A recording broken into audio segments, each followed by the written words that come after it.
I've got a very special guest with me today, Dr. Dorian Mintzer. Dr. Mintzer, welcome. How are you? Fine, thanks. I'm delighted to be here. Thanks for inviting me, Nate. You bet. Well, thank you for taking the time. And so, are you ready to help rescue some retirements? Absolutely. I'll try my best, at least. Well, great, great. And so, first off, before we get deep into everything, I always like to ask my interviewees a question. If there's anything unique or maybe something about you that is fun that maybe is not readily available on the internet, because we just went through a big bio of all your accolades, but like I said, you can Google that and find all of that. So, is there anything unique that you would like to share with my listeners to kind of help make you a little more human and help them get to know you a little bit better? A couple of things I thought of when I was prepped about that question, which is I love hiking, I love spending time with friends, I love reading. But the thing that I really realized is I kind of walk the talk in that I realize my friendships are people that really span the entire lifespan. So I have friends that are a whole lot younger than me, all the way into their 90s. And so, I really am a believer in kind of intergenerational connections because it just makes life so rich. And I don't know that's known about me, but I just realize I have some dear, dear friends that age, that are across the age span. Mm-hmm. Well, I think that gives what they call maybe 360-degree feedback. It's like you've got older people that you hang out with, and they might be able to impart wisdom upon you, and you've got younger ones that you hang out with, and you might be able to impart some kind of wisdom on them too.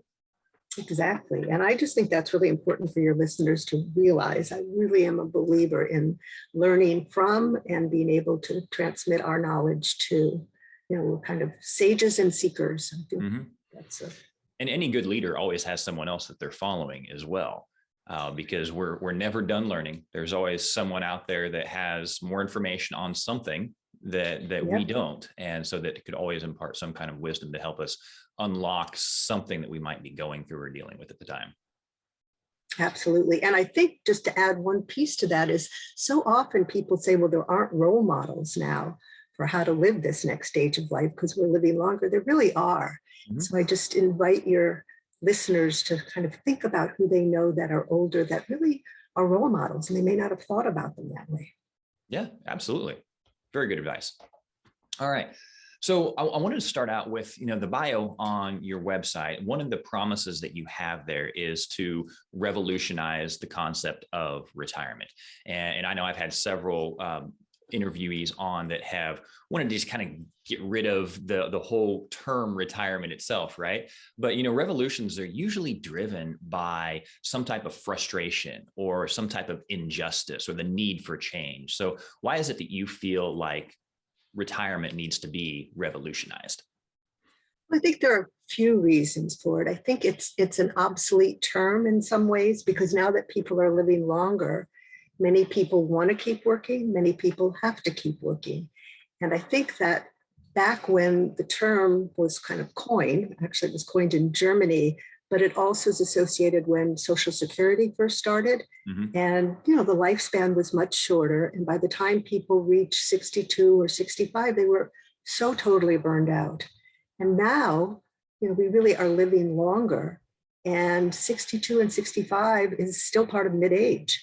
And so the idea of retiring at that age, if you still have things you want to do, seems pretty obsolete. So I think it is a revolution of necessity to say, if we're going to live this much longer, let's think about other ways of dealing with what's next. It doesn't have to be working full time, maybe the way you were, but it may be that you still want to use your skills in a different way, or you want to do something totally different.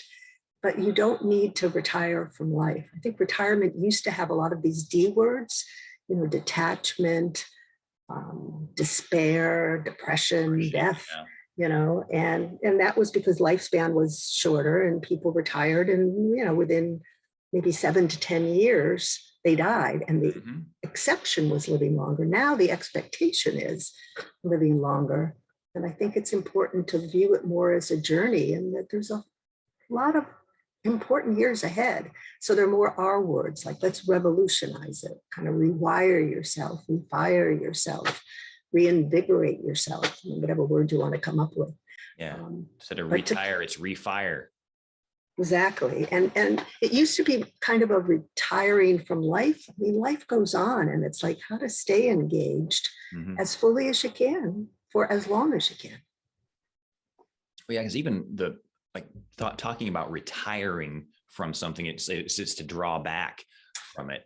And we're not drawing back at this time. We want to kind of move forward with a different phase of our life, really. Exactly. And Okay. often there's a continuity of values we have, although sometimes they may change a little as we get older. Mhm. We have character strengths and traits, and sometimes it's good to even do an assessment and remind ourselves what they are. But why not think about using it, whether it be for paid work or volunteer work, or just the way you engage with children, grandchildren, if you have them, nieces, nephews, other younger people. Um, we still are important people, as we age, and can use our skills in whatever way we choose.